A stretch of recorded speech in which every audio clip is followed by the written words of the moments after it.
wait so long? I mean, 10 years between Isolation and this film. What did you do between in this time? I was in prison. Only joking. And besides, how did you pick up this town? Is there a real Clayton town in Minnesota? And did you search long for this town? Alors la première question était pourquoi avoir attendu 10 ans pour faire un second, enfin le film, voilà, son nouveau film, et pourquoi le choix de ce lieu, de cette ville du Minnesota pour tourner. Well, basically, I'm pretty crap at getting films financed. It's not something I'm good at. I just followed all my weird little films and nobody wanted to pay for them. So this one took 6.5 years, I think, to get this far.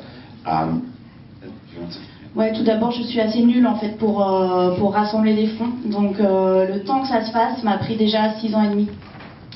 And then the town, it's based on a book, so the town is fictitious, and so we just wanted to find the perfect town from the book, and I think we did.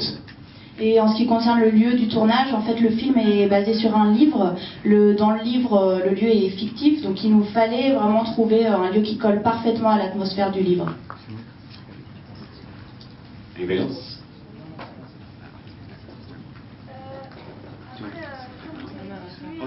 Ouais.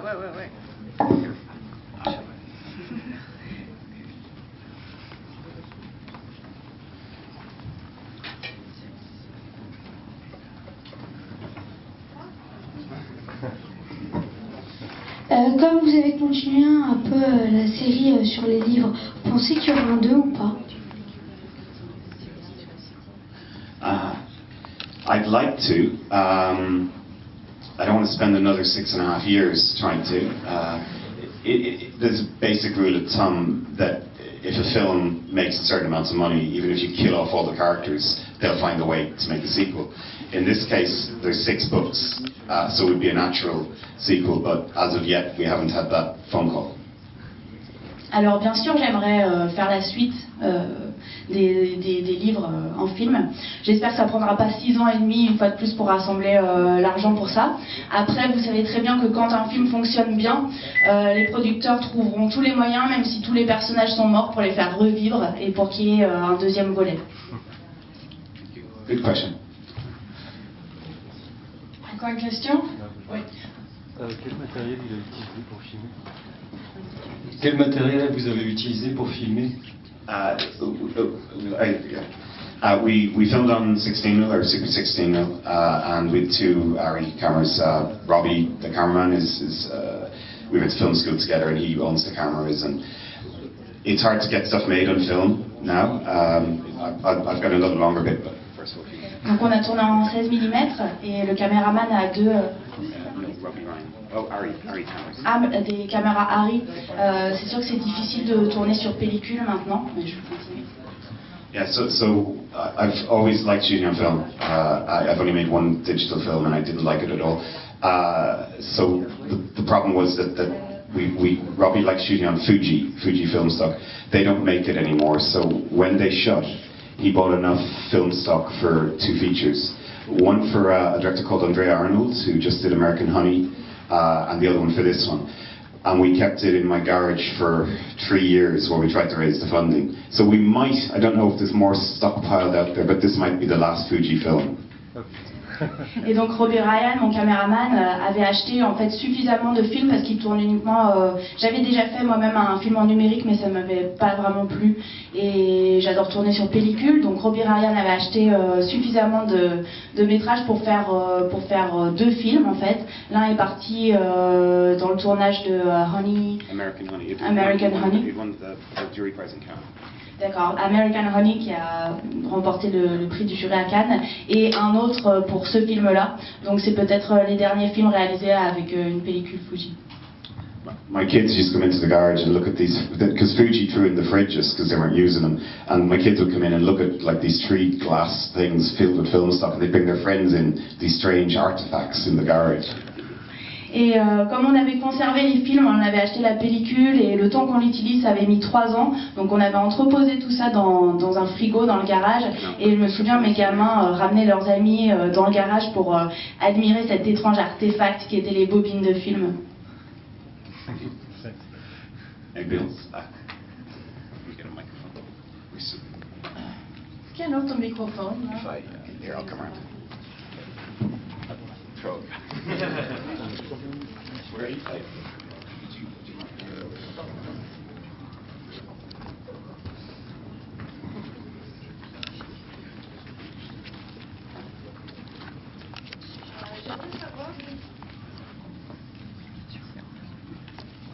J'aimerais savoir votre... Is it working? Switched? Oh. Oui, là, je sais. J'aimerais savoir, je sais que votre film vient d'un livre, mais vous, votre lien direct avec William Blake, parce que c'est quelque chose dont on parle dans ce film, donc certainement aussi dans le livre, dans beaucoup d'autres films sur les serial killers. Et j'aimerais savoir, vous, quel est votre avis, votre lien avec cet écrivain, poète et artiste voilà. Well, it was a great scene in the book, and so we just tried to keep that intact and go to, because personally, I don't have a connection. It's just that it was in the book and it was a great scene. But what I like about it, just even watching it there, it's very profound the way Christopher Lloyd says it, and the sort of delicate way the supernatural part and heaven and hell and all of that comes in without like sort of stamping it as exposition, just sort of little delicate thoughts that make you uneasy. That's what I like about it. En fait, la scène avec William Blake, elle est bel et bien dans le livre, et elle était tellement belle, tellement admirable qu'on voulait la garder comme ça. Après, ce que j'ai trouvé vraiment beau, c'était la façon aussi dont Christopher Lloyd disait cette poésie. En fait, il y a tout ce rapport à l'enfer et au paradis qui déclame comme ça, mais d'une façon très délicate, pas du tout appuyée. Et je trouvais que c'était vraiment beau à voir et ça a bien collé pour la scène. I didn't know it's used in other serial killer things. I wasn't aware of that. I mean, it's a famous poem, but yeah. Certes, c'est un poème qui est bien connu, mais je savais pas en l'occurrence que ça apparaissait c'était récurrent un peu du côté des serial killers. Ça, quand on regarde dans le film, la trilogie des Hannibal par exemple, dans Dragon Rouge, c'est un des tableaux de Blake qui a été utilisé. Et dans d'autres films, je l'avoue, je ne peux pas sortir lesquels, mais de temps en temps, comme ça, on a des petits clins d'œil à Blake dans beaucoup de films sur les serial killers. Et je pense que c'est son ambiance très spéciale qui amène un petit peu les films à se servir de ça. But it's not just serial killer ones. I mean, one of my favorite films is Jim Jarmusch's Dead Man with Johnny Depp, and he's William Blake in that, and he's mistaken as the poet William Blake, and it's a lovely running gag all the way through. I think it's just that it's one of those poems, it's just incredible. Oui, et puis finalement pas que en ce qui concerne les serial killers, mais c'est vrai qu'il y a un film avec Johnny Depp qui s'appelle Jim Jarmusch, et qui dans Dead Man, oui, exact, et dans lequel il s'appelle William Blake, donc il y a toute cette blague qui persiste tout au long du film. En tout cas, merci beaucoup. Any questions? Yes, just here. Good evening. Good evening. Déjà, bravo pour le film.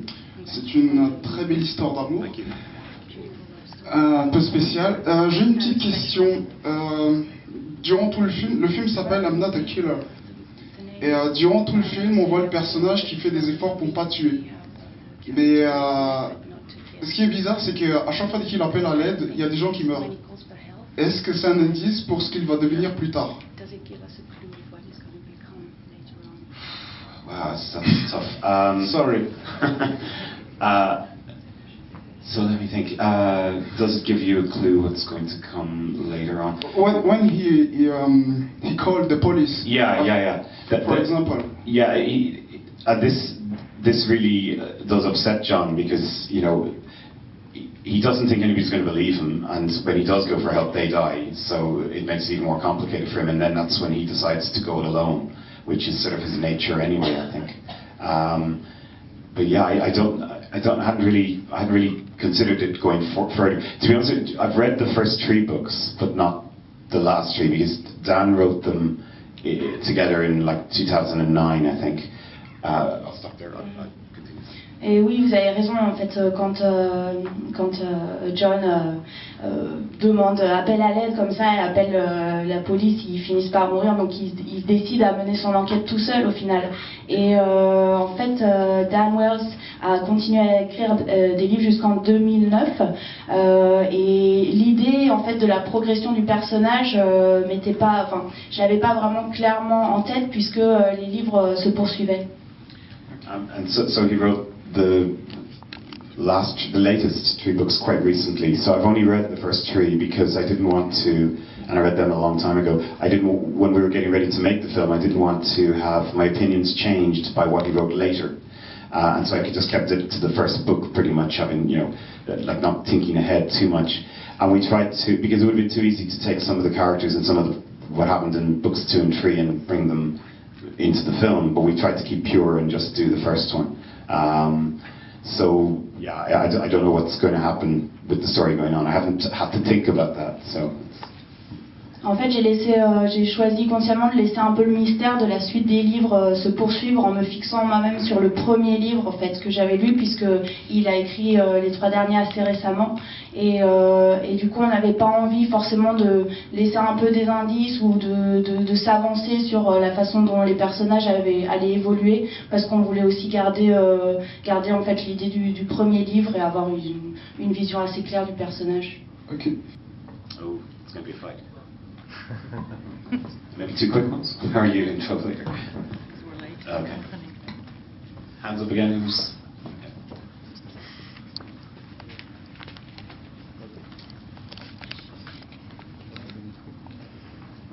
Oh. I'll take your one afterwards. Attendez, oui ça marche. Voilà, je voulais savoir, parce que vous avez fait un test du film en 2011, je crois, quand Max avait 13 ans.